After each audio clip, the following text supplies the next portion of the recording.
a roundtable of who's on the call with us, we would invite you to just feel free to introduce yourself in the chat. Tell us what organization you're from, what city you're from, and we'd love to see who's on the call with us today. We're also using a transcription service called otter.ai, and there might be some inconsistencies, but if you do need assistance with the transcription, you're welcome to click on that link and you will see in real time the transcript. We would also ask that you keep your microphones muted unless you are speaking, and if you have any questions during the presentation, please use the chat function. All right. So, Lauren, why don't you introduce yourself, please? Sure. Yeah. So hi, everybody. My name is Lauren McDonald, and I'm Phil's Impact Coordinator. So my role at Phil is to coordinate social change and environmental sustainability projects for Phil's internal operations and for our clients. So I have several years of academic and professional experience in sustainable development and global frameworks for change, including the UN Sustainable Development Goals. And this background helps me to apply a systems thinking approach to community engagement and local action. And in my work, I try to take a human-centered, evidence-based, and inclusive approach to all the projects that I do.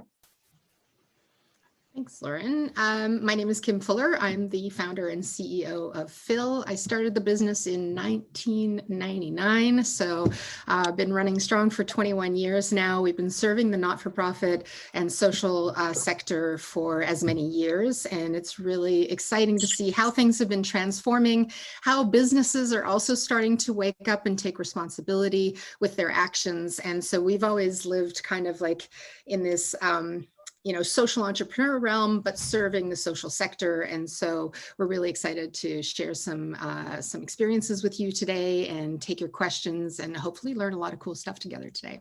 So I'm glad you're here with us. At this point, I think, Lauren, we could probably start the recording, and just so everybody knows on the call, we're going to be recording this, like I said, for the participants who can't make it with us today. And so we'll just introduce ourselves, just so you know a bit more about Phil.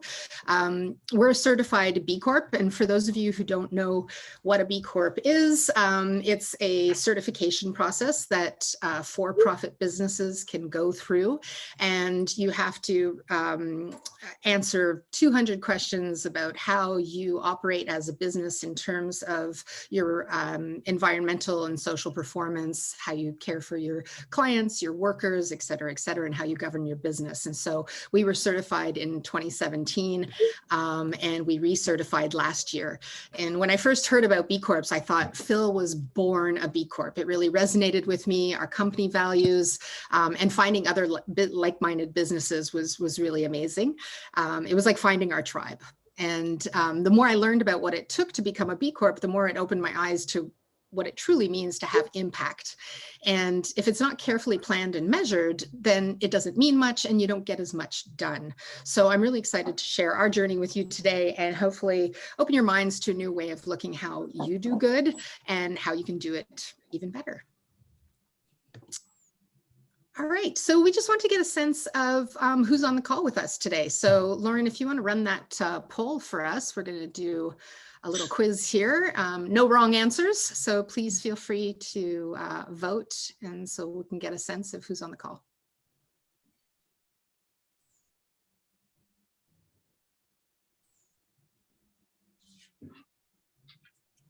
All right, I think that's about everybody.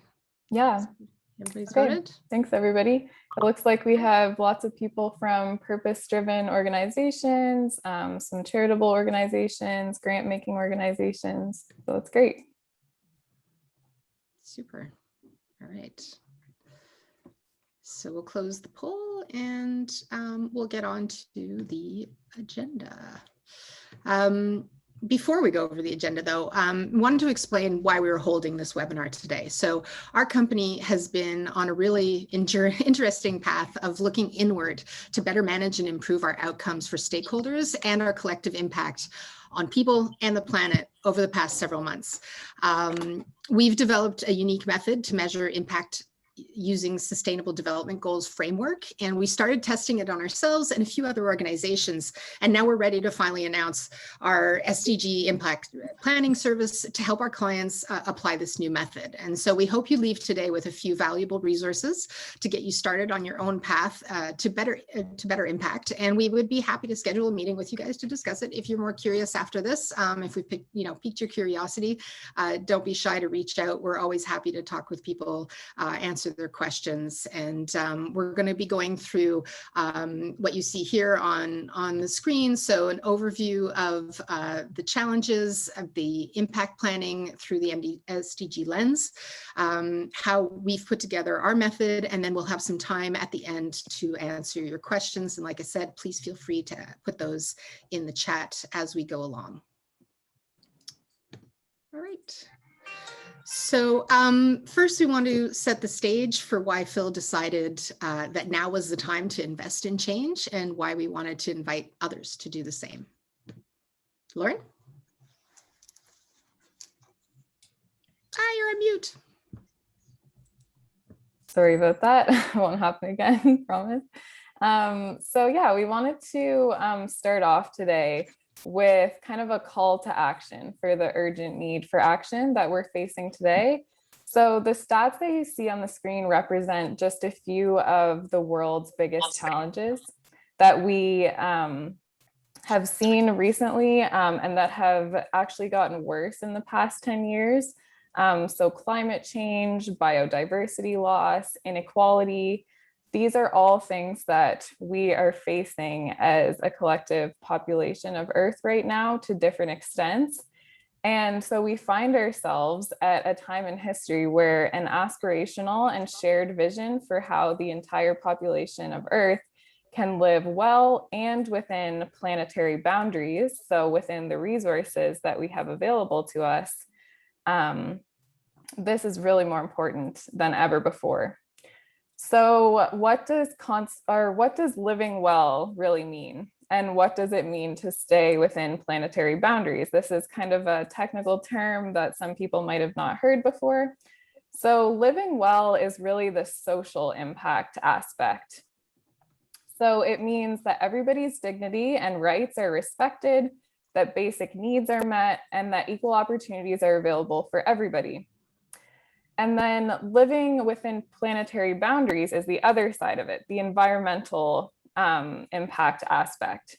So it means ending our extractive economies and ensuring that global warming is stabilized at no more than 1.5 degrees Celsius, which is a number that you may have heard before, that all of our natural systems are protected, that we restore these natural systems, and that we use them sustainably. So currently, despite the enormous human and financial costs that the COVID-19 pandemic has created, we do see an opportunity to drive and accelerate change at a completely different pace than we may have previously imagined to even be possible. So it's given us new reasons to acknowledge our vulnerabilities that we're seeing as a globe and as a country and as local communities. To adopt radically different mindsets, to implement innovative practices, and to make bold new investments that can fundamentally change the trajectory of society. Yeah, and I mean, we know we're preaching to the choir on this one, right? You're all purpose-driven organizations. We're all working to solve the societal problems in one way or another. But we also know that it can be really easy to fall into comfortable patterns and stick with the status quo while doing this work. So the message here that we want to get across is we're currently seeing incremental change and band-aid solutions when exponential change and solutions that address root causes are needed. And in a lot of the work that we do working with charities in the social sector there's more and more conversation about systemic change. And that's where we found that if we were going to contribute to helping create systemic change, we should be working on something that we can all connect to. And that's really where we found our connection with the SDGs. So I'll tell you a bit more about that shortly. Yeah, so the question that we were kind of asking ourselves, and that some of you may be asking yourselves, is how do we move past business as usual and prioritize long-term value and systems change? So Kim, maybe you can explain a little bit more about the trends that you've noticed over your past 20 years in business, in the social sector, and how Canada's social sector and the global social sector is kind of responding to these urgent problems. Yeah, there's definitely been a change in the works, certainly over the last 2 decades, especially in the last 5 to 10 years. It's no longer enough to just have good intentions or a general desire to help people or to make things better. The bar is constantly being raised for proving and improving your impact. And I know we have a lot of social businesses on the call, but it's even more important in the philanthropic sector, where we're seeing funders that are really asking charities to be able to better explain how they're making that impact. And so maybe Lauren, you could help explain a little bit what impact actually means. Yeah, this is kind of a buzzword that we've seen really like pop up everywhere in the past few years, especially.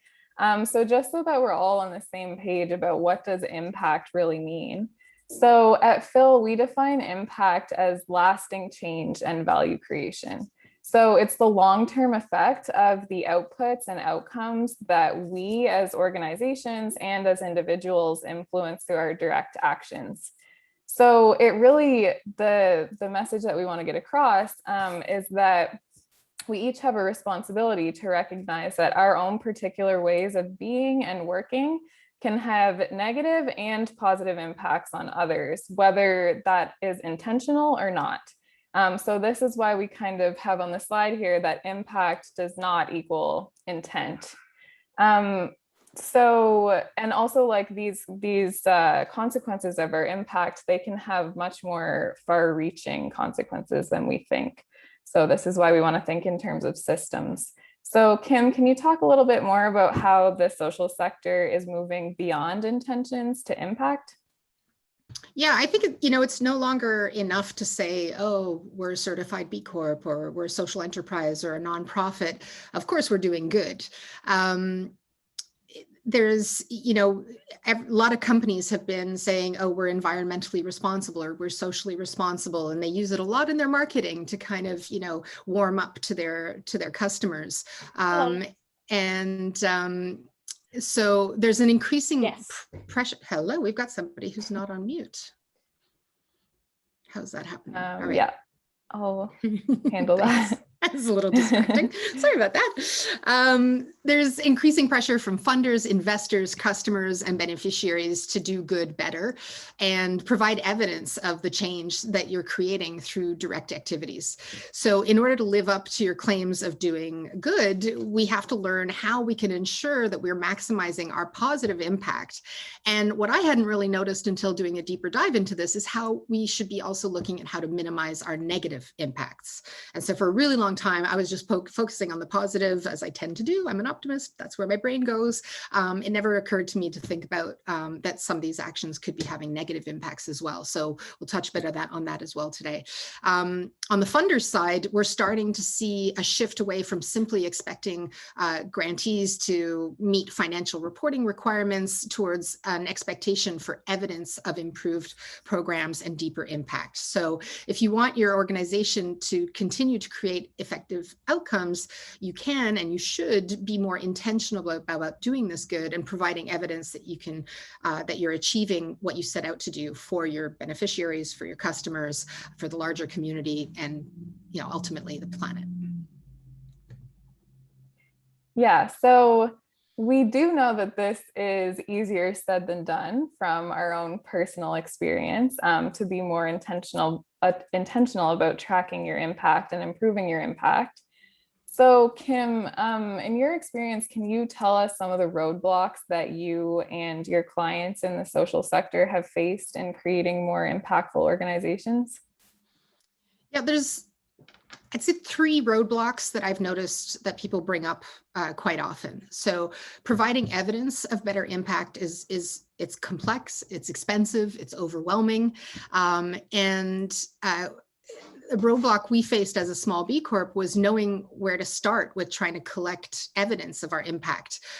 We've always known that after 20 years in business, we knew we were doing good. We could see some of the good out in the world, but we didn't know how to really prove it.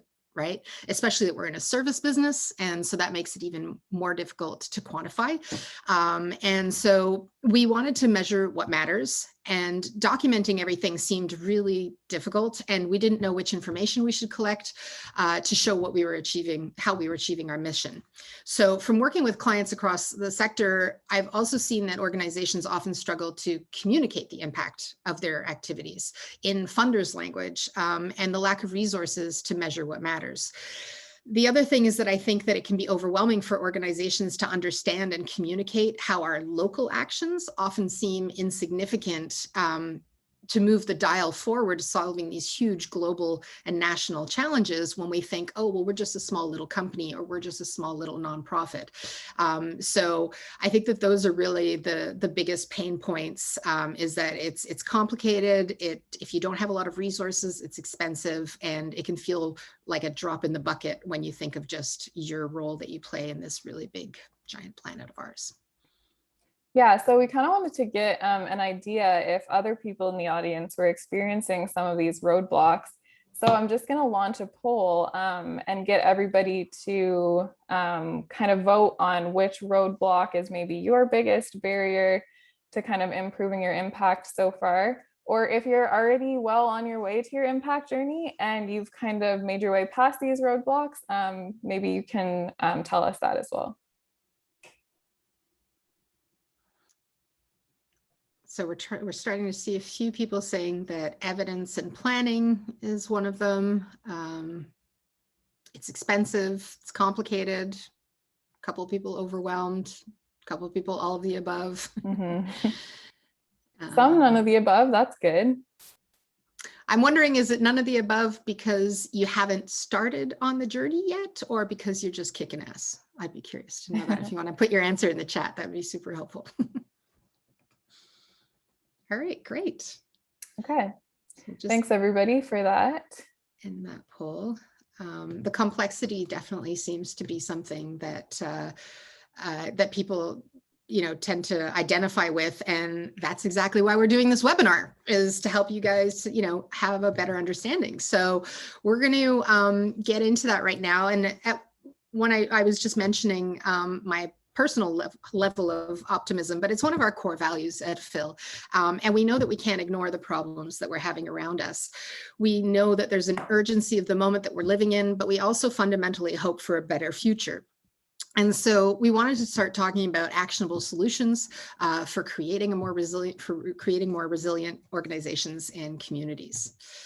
So the first tool we identified to help us to start address these problems and move forward from action to impact was the UN Sustainable Development Goals Framework.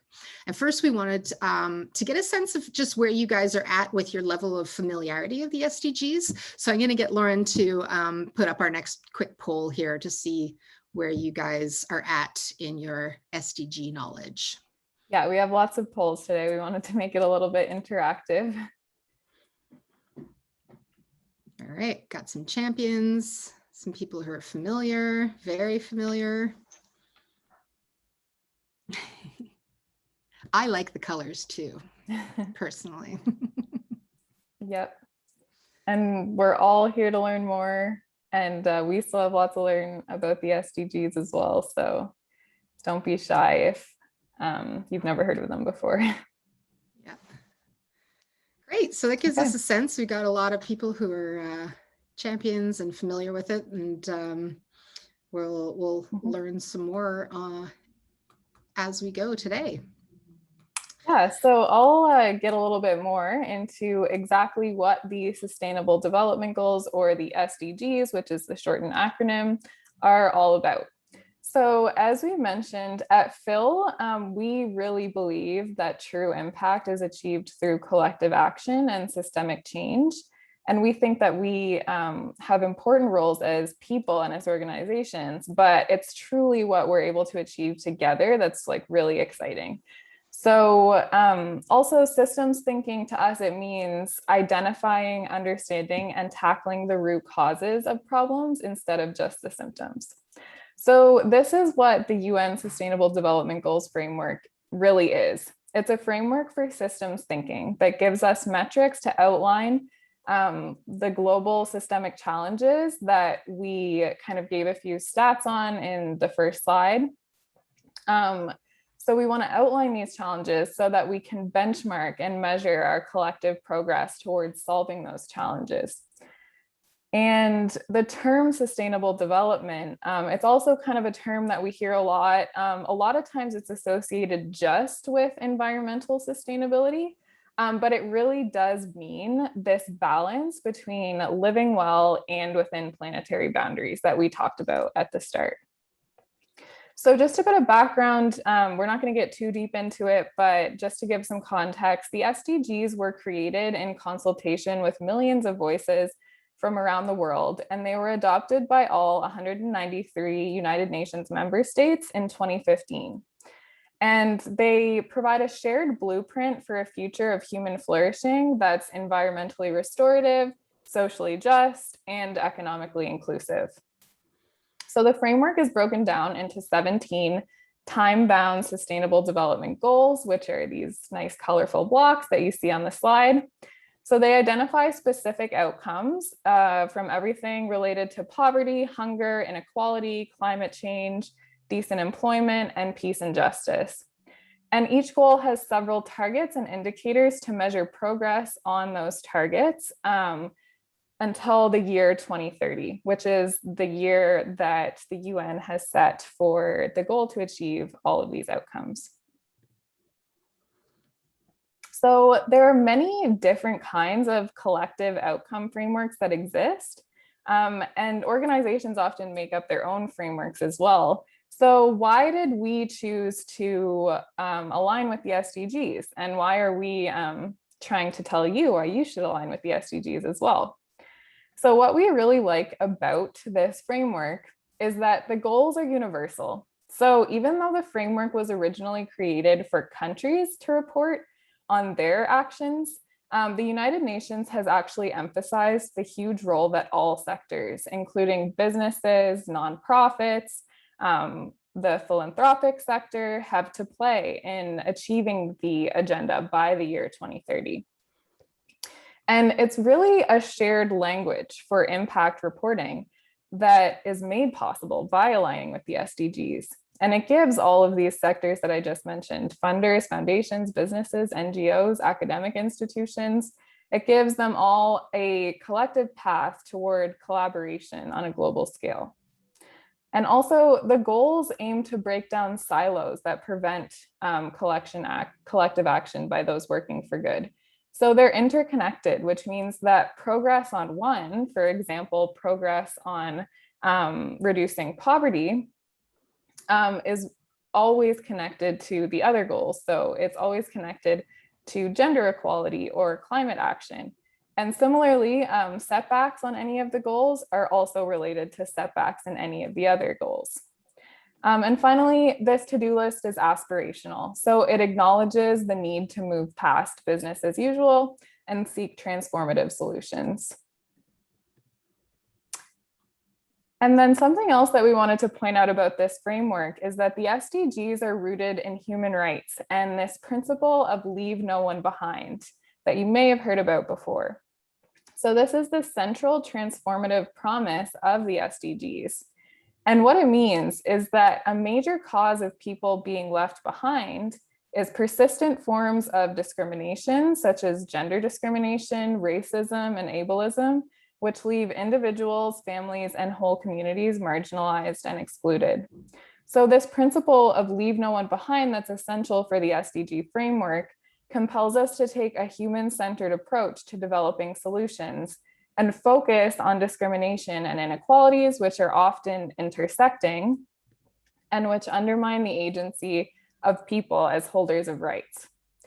So we see many of the barriers that people face in accessing services, resources, and equal opportunities are not simply accidents of fate or a lack of availability of resources, but rather the result of discriminatory laws, policies, and social practices that leave particular groups of people further and further behind.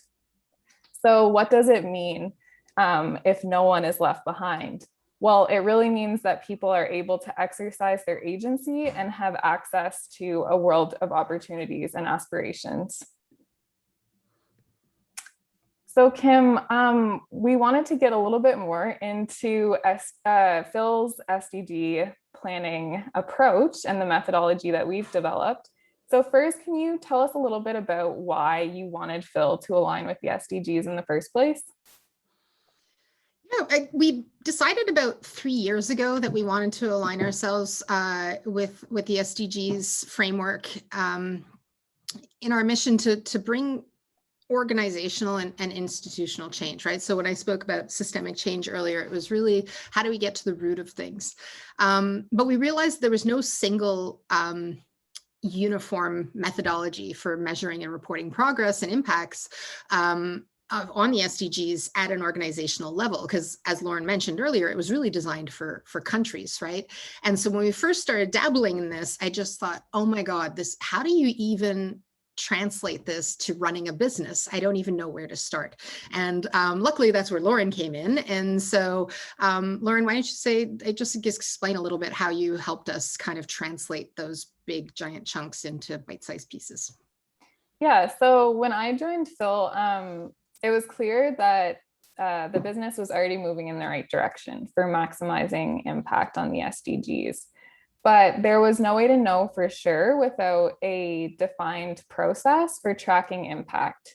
So what we did was we created a tailored process for measuring, managing, and reporting Phil's impact on the SDG targets by doing lots of research on good practices and tools that exist. Because although there's no singular methodology, there is lots of great free resources out there for businesses, charities, and funders to use. And we're actually going to be sharing some of those open source resources from the United Nations and other global research organizations with all of you by email after today's webinar. And I think what you'll find is that chances are that, like Phil, your organization is already contributing to one or more of the goals, but developing a strategy to measure and track progress on the SDGs will help you make better decisions and really demonstrate how your actions contribute to or risk undermining these globally accepted priorities. Great. So Lauren, tell us what makes our method unique. Yeah, sure. So you'll see here on the slide, we have Phil's impact planning process, which consists of 5 steps. So mapping, measuring, projecting, proving, and improving. So when we started doing research on kind of how to develop this method, we noticed that too often the SDGs are used as just another reporting lens to communicate existing activities just differently or with these nice colors of the SDGs, rather than to actually make better decisions. And don't get us wrong, this process can really help you fulfill your existing reporting requirements more effectively. And for the funders, it can help you streamline your existing granting process.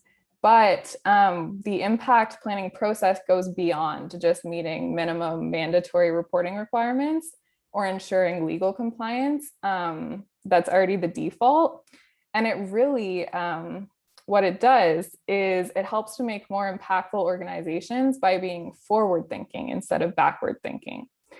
So we developed a method that integrates the SDGs into core organizational strategy and execution.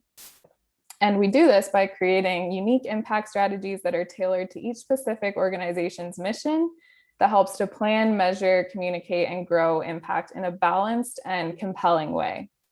And another unique thing is that this process, unlike traditional kind of strategic planning processes, is not linear. It requires continuous learning and improvement. So the end result is better stakeholder outcomes and a clear and compelling impact report. But the process that you gain of embedding an evidence-based culture in your organization is just as valuable. Yeah, absolutely. Can you just take us pretty quickly through the 5 steps?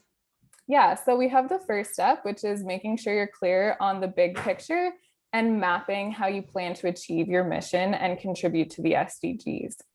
And then we go to the second step, which is measuring your performance. So you want to collect evidence to know where you're starting from. And at this stage, it's really important to not only measure how much change you want to create or you are creating, but how well you're creating change. Then we move on to the third step, which is projecting where you want to go so that you can measure your progress over time. So setting targets and aligning with the SDG targets. Next, you want to share the evidence with your different audiences. So integrating it into your communications plans to build awareness and celebrate your achievements and fulfill your reporting requirements as well. So at Phil, we're a communications agency. So we know that telling stories about lives change is a really important way to engage donors and investors if you're an enterprise. But what this process does is it helps you back up those stories with data so that your stories are even more compelling. And the deliverables for this step, they can take the forms of reports, as I mentioned, case studies, infographics, anything like that. And then finally, of course, you want to be able to act on the evidence to improve your work and do better for your beneficiaries. Great, thanks. I'm sure we're going to have lots of questions in the Q&A time, so I want to leave some time at the end. But when we first started our impact planning process, I was focused mostly on our relationships with our clients, and I didn't realize all the different areas of potential positive impact or even risks that all our operations could have. So do you want to just go over that really quickly and tell us a bit more about that?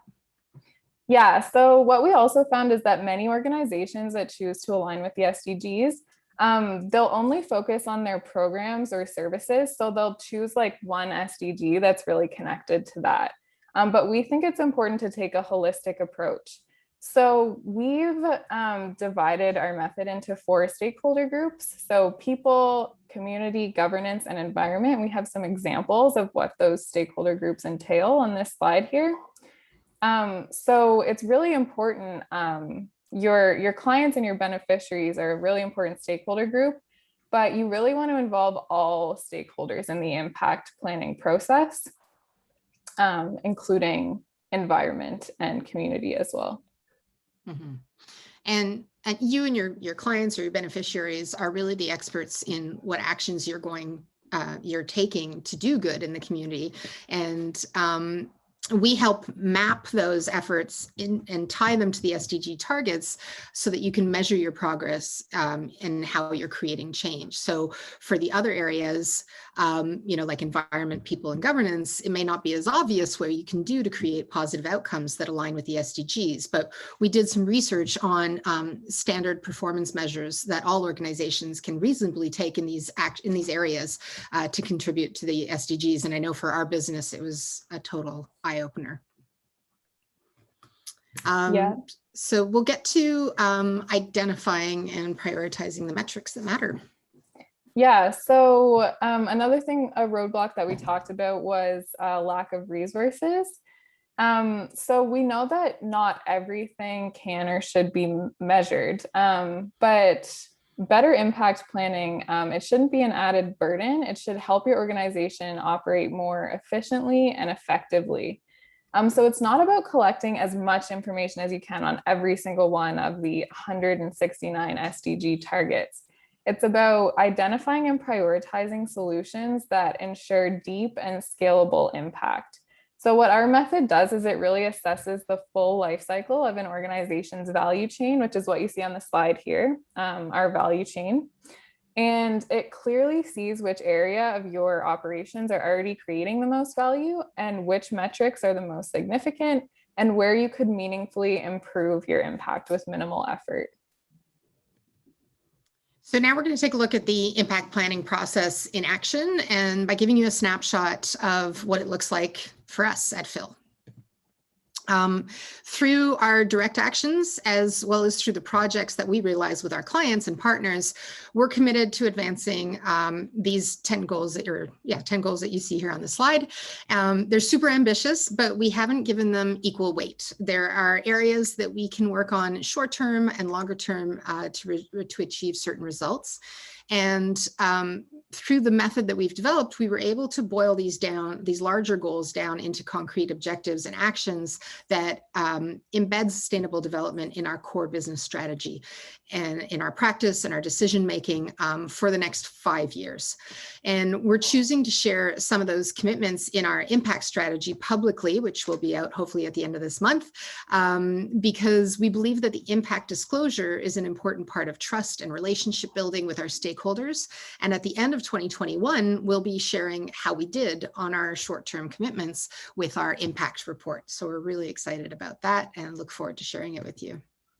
Yeah, so we thought we would give you a closer look at how Phil is making the SDGs actionable for our business. So what you see here is the total list of Phil's impact objectives, which it looks like a lot. We don't expect you to read all of them on this slide. But what these 4 categories represent are our different stakeholder groups that we talked about. So we have people, community, governance, and environment. And each of our impact objectives that are listed here aligns with at least one SDG target, but often multiple. So what we did was we chose the SDGs that our business could have the most impact on, and then we closed the gap between these high-level SDG goals and our organization by breaking down our commitments into these 18 impact objectives that are ambitious, but also attainable. Yeah, when we got to showing it to the team internally, I think people panicked because they're like, how in God's name are we going to pull this off? We're such a small team. These seem like just gigantic goals. How are we going to do it? And I was thinking the same thing. But when you get to breaking it down, it all starts making sense. Your blood pressure drops, and Lauren can explain a little bit how to bring it all together. Yeah, so this is an example of what a page out of Phil's impact strategy looks like. So we're going to take the example of one of our impact objectives, which is that workers are subject to fair employment terms. And for us, workers means employees and the independent contractors that we work with. So we are measuring this objective with several outcome metrics that were created by analyzing our baselines as well as researching industry benchmarks. So you see here our list of outcome metrics. So we have that 89 to 95% of workers are very satisfied with employment terms. And you'll also see here that we disaggregate this data by gender, other diversity categories, and contract type. So this is where the core principle of leave no one behind comes in that I talked about. So disaggregating data really shows how different communities are experiencing this outcome. And we know that data can only take you so far if you don't see that human element behind the data. So we try to remember that everybody is an expert in their own lived experience. And then you see here that this impact objective, it aligns with SDG target 8.8 that you see here on the screen. And then what this table is down below is our kind of recipe for how we are achieving these outcome metrics. So we have here a list of short-term, mid-term, and long-term actions that we identified as how we're going to achieve these outcome metrics as an organization. So I just wanted to reiterate again, we didn't include in our impact strategy our kind of legal requirements or our requirements to hold up basic human rights. We tried to include what goes above and beyond those basic compliance measures. So for example, here we have one of our short-term actions that we're working on right now is writing a formal human rights policy. And then the purple column that you see on the right here is our outcome metrics. Our output metrics. So this is how we measure our progress on each of the individual actions. So for example, how we would measure this policy is, does the policy go beyond the legal requirements? And at Phil, how we're implementing this strategy is that each of our actions are being carried out by impact committees. So all of Phil's team members were able to choose which committees they wanted to be on, and we work together to complete these actions. And like Kim said, Keep in mind that Phil's impact strategy is very extensive because we wanted to do our due diligence in developing this method for our clients. But the timeline and the number of objectives and the outcome metrics should all be tailored to your specific organization. So what really makes sense for you? Yeah, and I think one of the things that we're seeing with the work that we've done with our clients so far is,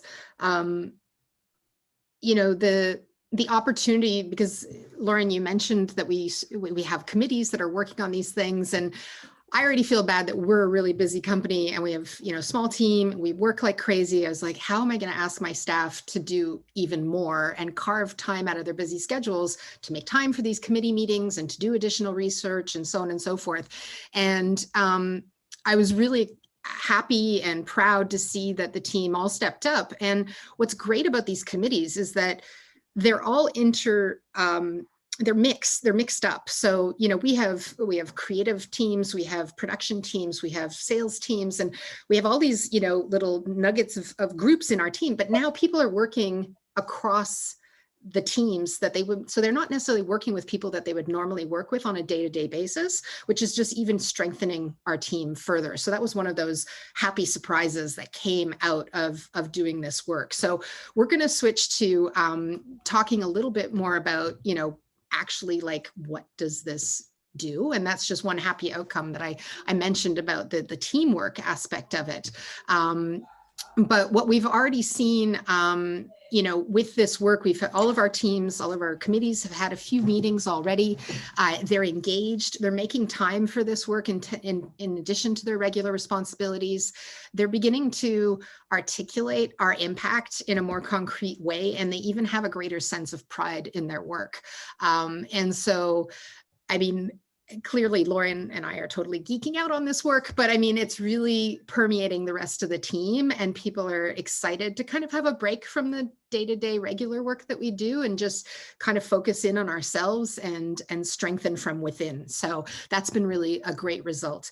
From a business perspective, our clients and our peers are seeing us in a leadership position because of the work that we're doing. And we're excited to show that if a small business like ours can do it, so can others. So for us, it's also important to carry that message and to walk the talk.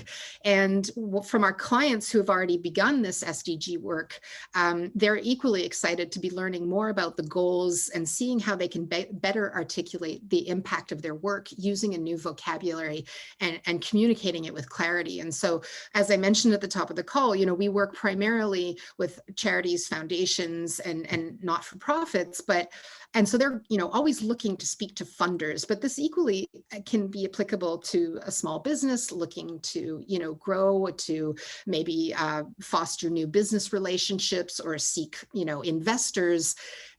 You develop a language where you're speaking on the funder or the investors, you're speaking their language when you can come together and have these common goals. And I think that that's really the biggest power that we have seen with this work. Other than the team building aspect of it, it's just really, really great to be able to communicate your work in a really concrete way and back it up with the proof. So we hope that this has been helpful for you. We did want to make sure that we saved some time at the end. So we do have another 12, 13 minutes to take your questions. We'd love for you to, feel free to unmute and ask your question if you'd like. Si vous avez des questions en français, ça va me faire plaisir d'y répondre. N'hésitez pas, on peut faire la traduction simultanée si ça vous convient. So I'll just stop the slide share there. We can see everybody's beautiful faces for those of you who are on camera. Does anybody want to start?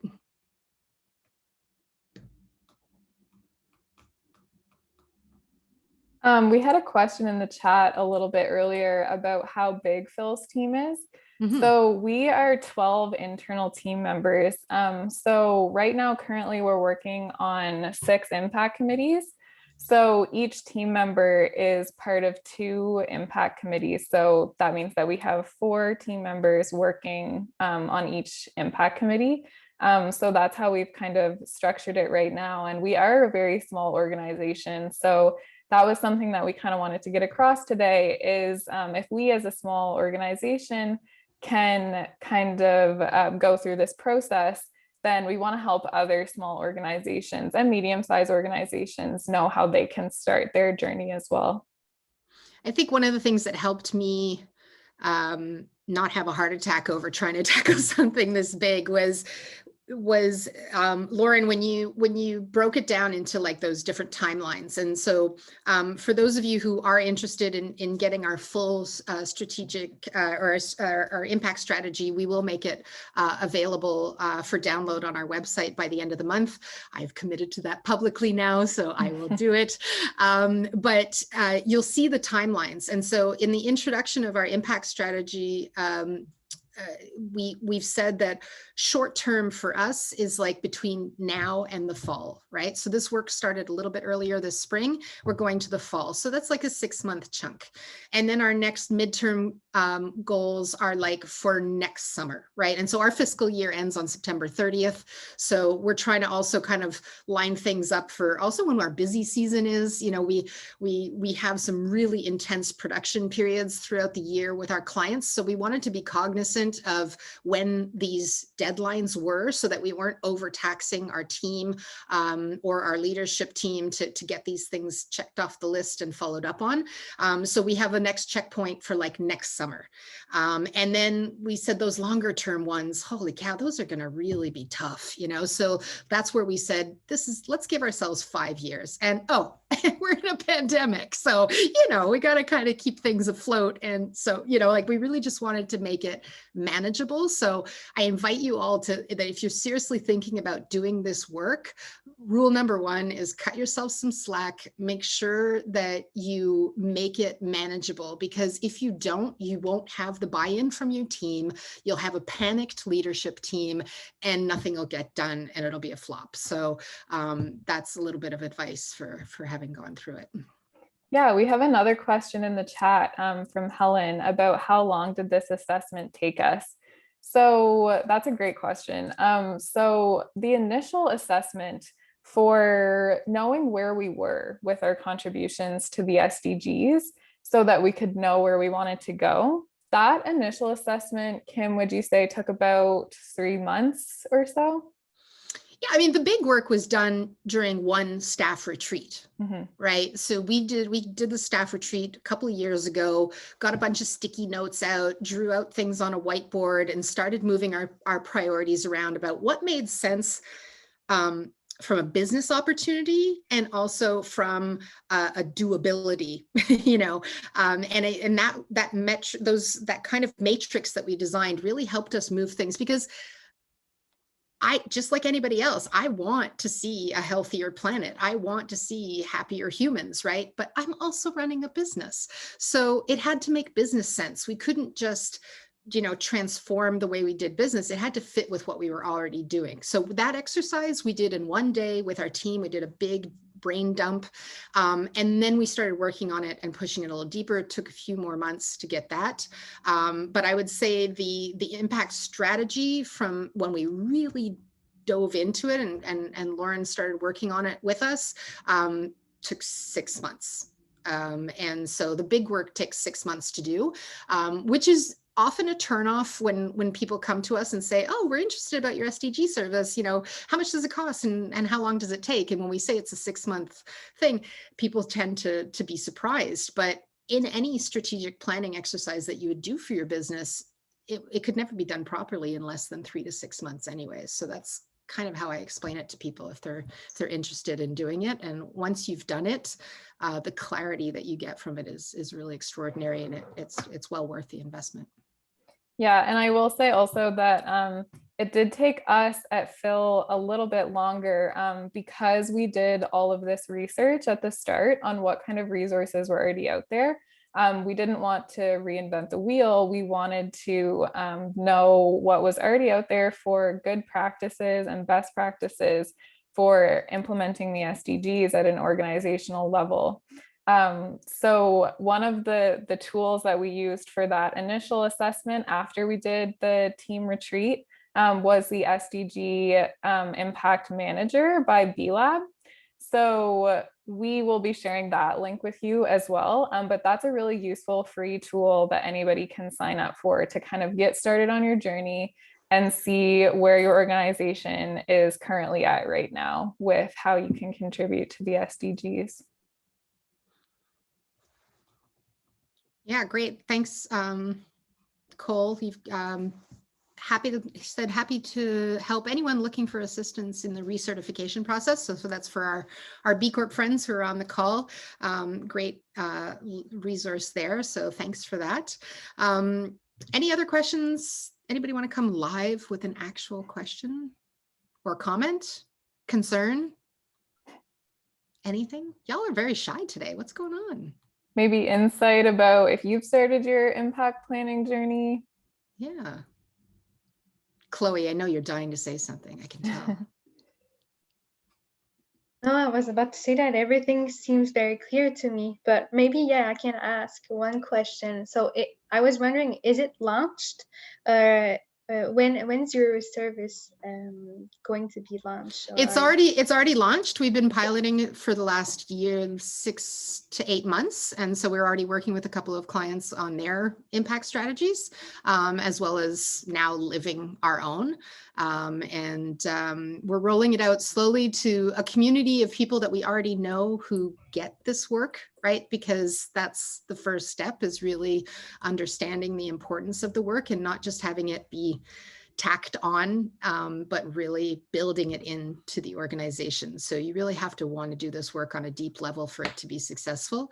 And it has to be owned by the leadership team of the company or the organization. And if you're a nonprofit organization, the board of directors has to have complete buy-in for this process. Otherwise, it just won't be as successful as it should be. So yeah, we're happy to jump on a call with anybody who has any more one-on-one questions about a particular, about your specific company or your organization.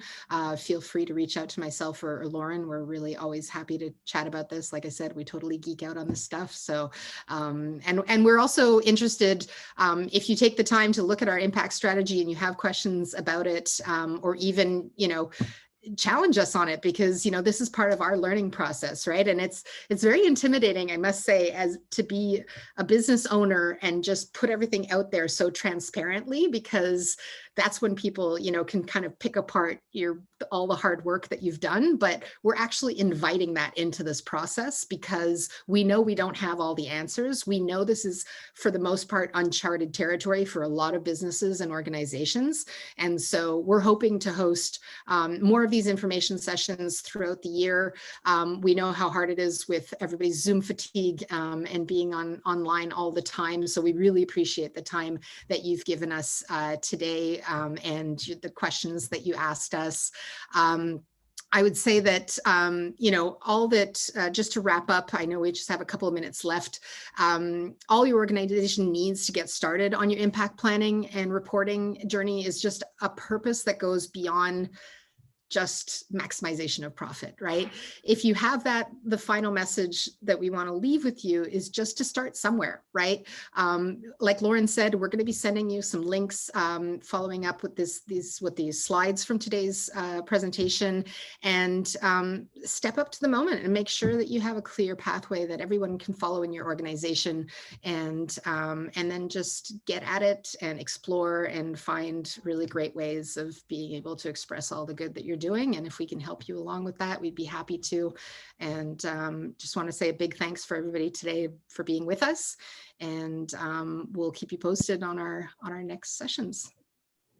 Thanks so much, everybody. We'll let you go. That was awesome. Thanks. Thanks, Anne. Have a great rest of the day, everybody. Thanks for being with us. Bye. Take care. Bye.